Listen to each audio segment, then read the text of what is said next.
They went across the lake to the region of the Gerasenes. When Jesus got out of the boat, a man with an impure spirit came from the tombs to meet him. This man lived in the tombs, and no one could bind him anymore, not even with a chain, for he had often been chained hand and foot. But he tore the chains apart and broke the irons on his feet. No one was strong enough to subdue him. Night and day among the tombs and in the hills, he would cry out and cut himself with stones. When he saw Jesus from a distance, he ran and fell on his knees in front of him. He shouted at the top of his voice, "What do you want with me, Jesus, Son of the Most High God? In God's name, don't torture me." For Jesus had said to him, "Come out of this man, you impure spirit." Then Jesus asked him, "What is your name?" "My name is Legion," he replied, "for we are many." And he begged Jesus again and again not to send them out of the area.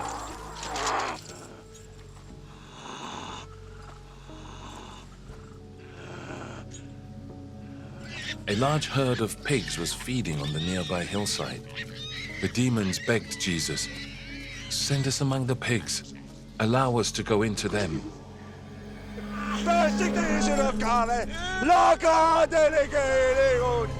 He gave them permission, and the impure spirit came out and went into the pigs. The herd, about 2,000 in number, rushed down the steep bank into the lake and were drowned. Those tending the pigs ran off and reported this in the town and countryside, and the people went out to see what had happened. When they came to Jesus, they saw the man who had been possessed by the legion of demons sitting there, dressed and in his right mind, and they were afraid.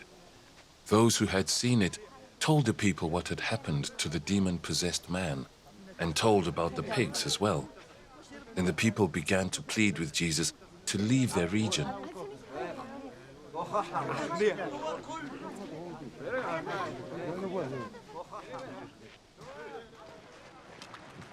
As Jesus was getting into the boat, the man who had been demon-possessed begged to go with him. Jesus did not let him, but said, "Go home to your own people and tell them how much the Lord has done for you, and how he has had mercy on you." So the man went away and began to tell in the Decapolis how much Jesus had done for him, and all the people were amazed.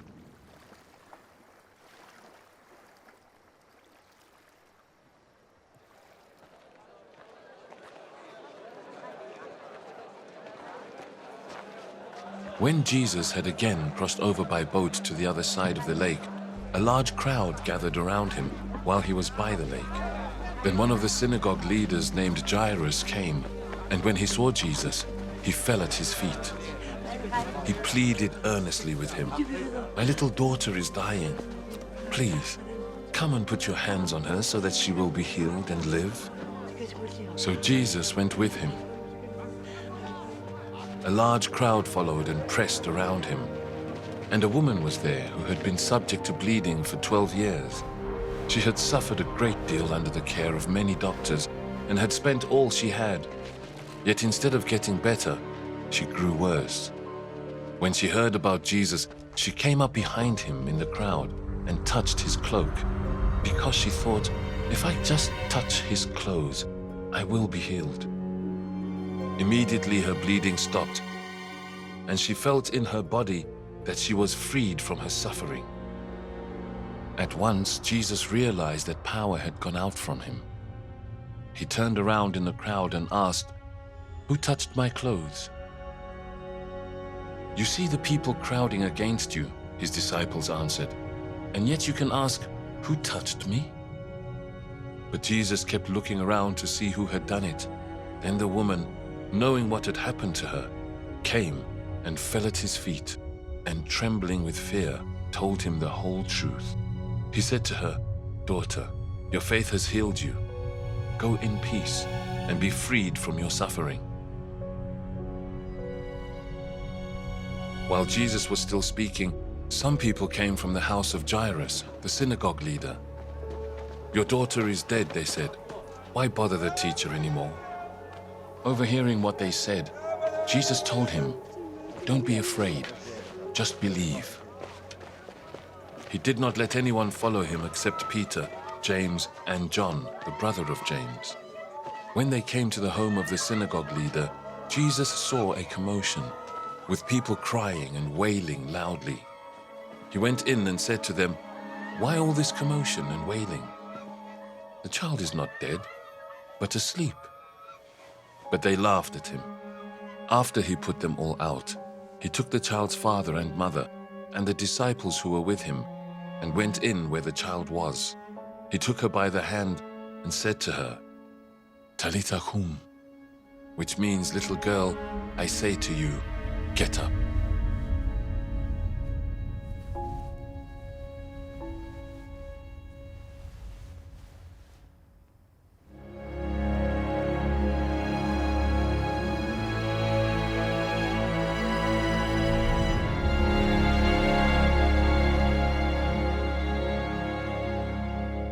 Immediately the girl stood up and began to walk around.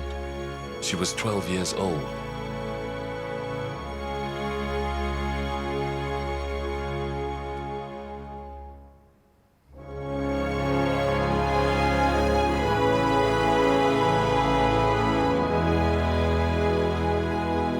At this, they were completely astonished.